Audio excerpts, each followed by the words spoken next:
नमस्कार, आप देख रहे हैं CWB हिंदी न्यूज। हरियाणा पंचायत चुनाव को लेकर कोर्ट में हुई सुनवाई। पंचायत चुनाव को लेकर हाईकोर्ट ने दिया ये आदेश। हरियाणा में पंचायत चुनाव को लेकर पंजाब हरियाणा हाईकोर्ट में 8 फरवरी को सुनवाई हुई, जिसमें पंचायत चुनाव को लेकर हाईकोर्ट द्वारा याची पक्ष को अपना जवाब दायर करने के लिए कहा गया है। वहीं अगले हफ्ते तक सुनवाई स्थगित कर दी गई है। हरियाणा के पंचायत चुनाव में आरक्षण के प्राविधान के खिलाफ हाईकोर्ट में दायर याचिकाओं पर याची पक्ष की तरफ से जवाब दायर नहीं किया गया। कोर्ट ने याची पक्ष को कहा कि पहले वह इस मामले में अपना जवाब दायर करे, तब मामले के आगे सुनवाई होगी। कोर्ट ने याची को पक्ष रखने का समय देते हुए मामले की सुनवाई अगले सप्ताह तक स्थगित कर दी है। इस मामले में हरियाणा सरकार ने एक अर्जी दायर कर कहा कि वह चुनाव कराने को तैयार है, लिहाजा हाईकोर्ट इसके लिए इजाजत दे दे। स्कूलों को लेकर बड़ा फैसला। हरियाणा में पहली से 9वीं कक्षा तक के स्कूल 10 फरवरी से खुलेंगे। कक्षाएं ऑनलाइन चलती रहेंगी। प्रदेश में अब कोविड संक्रमण कम होने के साथ ही छोटी कक्षाओं को खोलने का फैसला भी कर लिया गया है। अब पहली से लेकर 9वीं तक की कक्षाओं को 10 फरवरी से खोलने का फैसला लिया गया है। अब निजी और सरकारी दोनों स्कूलों को 10 फरवरी से खोलने का फैसला कर लिया गया है। 10 फरवरी से पहली से लेकर कक्षा 9 तक की क्लास शुरू हो जाएंगी। गुरुवार 10 फरवरी से स्कूल खुलने की सूचना के साथ ही निजी स्कूल संचालकों ने भी राहत की सांस ली है। पासपोर्ट बनवाने वालों के लिए बड़ी खबर। 2 गवाहों से नहीं चलेगा काम। अगर आप पासपोर्ट बनवाना चाहते हैं तो पहले एक खबर जरूर देख लें, क्योंकि अब पासपोर्ट बनवाने के लिए कुछ नियम कानून बदल दिए गए हैं। फर्जी पासपोर्ट बनाने के मामले सामने आने के बाद ये बदलाव किए गए हैं। पासपोर्ट बनवाने के लिए 2 गवाहों से काम नहीं चलेगा। आवेदक की रिहाइश कहाँ है, वहाँ के MC या सरपंच या फिर मौजूद व्यक्ति को बतौर गवाह बनाकर सत्यापन की कार्रवाई होगी। इसके अलावा गवाहों को थाने में नहीं बुलाया जाएगा। पुलिस कर्मी आवेदक के घर जाकर ही सत्यापन करेगा। इतना ही नहीं, पासपोर्ट बनवाने के लिए जिन शैक्षणिक दस्तावेजों का प्रयोग किया गया है उनकी जांच होगी। इसके लिए संबंधित शिक्षण संस्थान में जाकर रिकॉर्ड से मिलाना होगा। प्रदेश में ग्रुप C और ग्रुप D की भर्तियां जल्द होंगी। सभी विभागों से 11 फरवरी तक मांगा पदों का ब्यौरा। प्रदेश में ग्रुप C और D के पदों पर जल्द भर्तियां की जाएंगी। इन दोनों पदों के लिए 62,000 से अधिक भर्तियां होने के आसार हैं। सभी विभागों से 11 फरवरी तक ग्रुप C और ग्रुप D के पदों की आवश्यकता अनुसार डिमांड भेजने को कहा गया है। इसके बाद हरियाणा कर्मचारी चयन आयोग को सूचित कर भर्तियों का विज्ञापन निकाला जाएगा और कॉमन एंट्रेंस टेस्ट के जरिए पोर्टल खोल दिया जाएगा। अभी तक इस पोर्टल पर 8 लाख कैंडिडेट रजिस्ट्रेशन करवा चुके हैं। जल्द ही इस प्रक्रिया को पूरा करके टेस्ट आयोजित किया जाएगा और भर्ती की जाएगी। ग्रुप D के लिए एक टेस्ट आयोजित होगा, जबकि ग्रुप C की भर्ती के लिए 2 टेस्ट होंगे।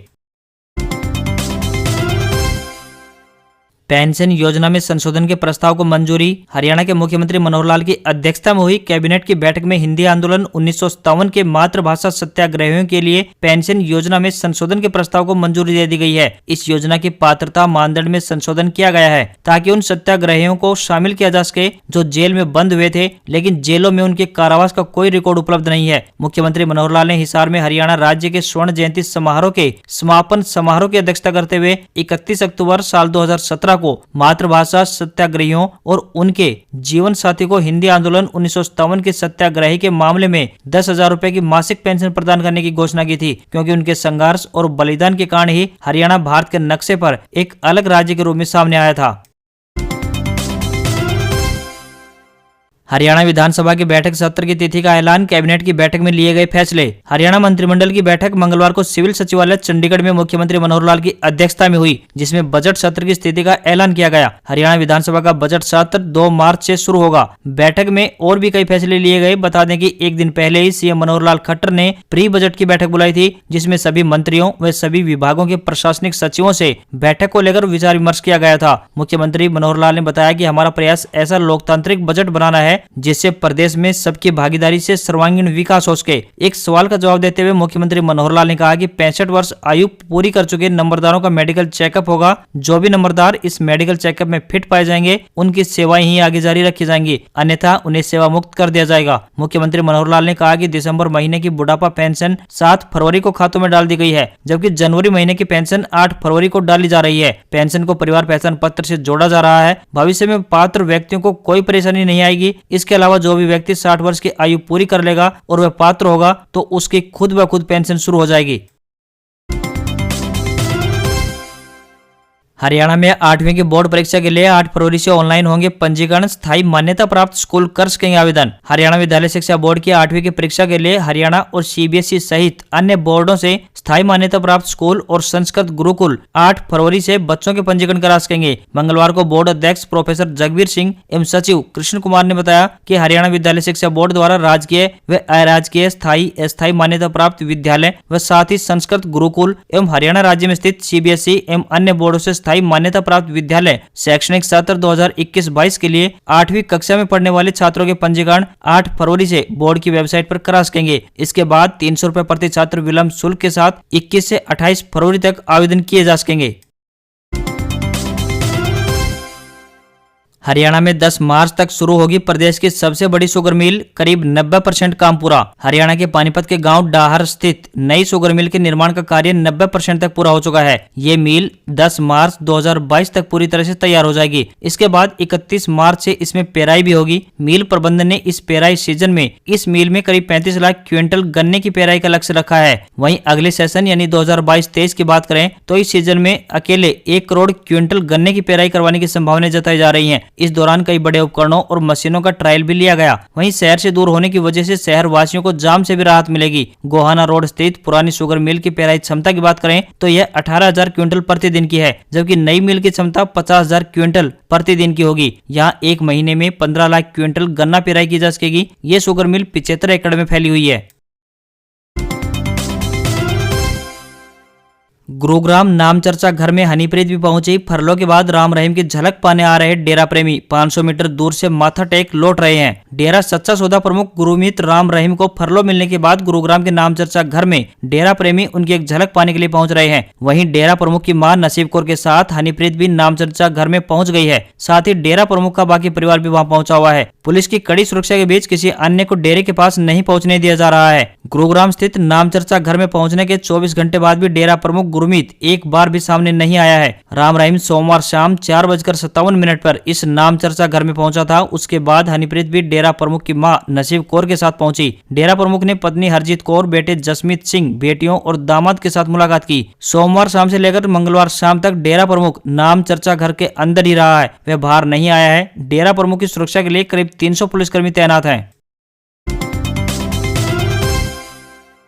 हरियाणा में बड़ा रजिस्ट्री घोटाला, 34 तहसीलदार व नायब और 22 रजिस्ट्री क्लर्क तथा 176 पटवारियों पर गिरेगी गाज। डिप्टी सीएम दुष्यंत चौटाला ने दिए कार्रवाई के आदेश। हरियाणा में गलत तरीके से हुई जमीन की रजिस्ट्री के मामले में गुरुग्राम, रेवाड़ी, महेंद्रगढ़, करनाल, कैथल व पानीपत जिला के 34 सब रजिस्ट्रार व ज्वाइंट सब रजिस्ट्रार यानी तहसीलदार व नायब तहसीलदार के अलावा 22 क्लर्कों तथा 176 पटवारियों को संलिप्त पाया गया है। बिना एनओसी के कृषि भूमि की 9,774 रजिस्ट्रियों में गड़बड़ी मिलने के बाद संदिग्ध अधिकारियों के खिलाफ कार्रवाई के आदेश संबंधित डीसी को दिए गए हैं। अब इनके खिलाफ विभागीय कार्रवाई के साथ एफआईआर भी दर्ज कराई जा सकती है। हरियाणा में फर्जी रजिस्ट्रियों में अधिकारी और कर्मचारी फंस गए हैं। इन्होंने फर्जी तरीके से यानी बिना एनओसी की रजिस्ट्री की है। डिप्टी सीएम दुष्यंत चौटाला ने संबंधित विभाग को इन भ्रष्ट अधिकारियों व कर्मचारियों पर कड़ी कार्रवाई करने के आदेश दिए हैं।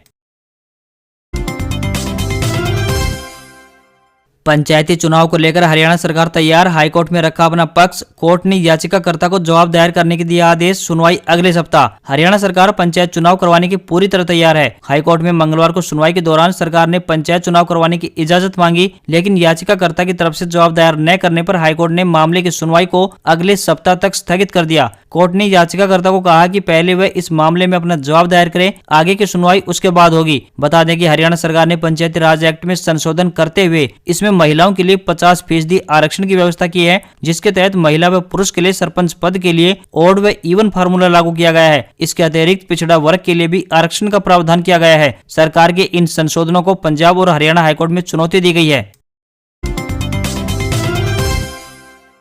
सीएम खट्टर करेंगे मालवा में 6 सीटों पर प्रचार, संयोग या चुनावी प्रयोग। डेरे के प्रभाव वाली मानी जाती हैं सीटें, कैप्टन के लिए भी मांगेंगे वोट। पंजाब विधानसभा चुनाव में हरियाणा के सीएम 2 दिन प्रचार करेंगे। पार्टी हाईकमान ने पंजाब के 6 विधानसभा क्षेत्रों में उनके प्रचार की ड्यूटी लगाई है। ये वे जिले हैं जहां पर डेरा प्रेमियों का प्रभाव ज्यादा है। साथ ही सीएम पंजाब के पूर्व सीएम कैप्टन अमरिंदर सिंह के पटियाला में भी प्रचार करते दिखाई देंगे। सीएम पहले दिन अबोहर, फाजिलका और बल्लुआना विधानसभा सीटों पर प्रचार करेंगे। इसके बाद पटियाला, संगरूर, राजपुरा में चुनाव प्रचार करेंगे। ऐसे में सीएम मालवा बेल्ट के डेरा प्रभाव वाली सीटों पर भी प्रचार करेंगे। पार्टी हाईकमान द्वारा उन्हें जिम्मेदारी दी गई है या वह संयोग है या चुनावी प्रयोग। मालवा में आने वाले फिरोजपुर, मोगा, फाजिलका, अबोहर, फरीदकोट, मुक्तसर साहिब, बठिंडा, पटियाला, लुधियाना, मानसा, संगरूर, बरनाला, मलेरकोटला, फतेहगढ़ साहिब जिले आते हैं। मालवा बेल्ट में 69 विधानसभा क्षेत्र ऐसे हैं जहां डेरा का सीधा प्रभाव माना जाता है।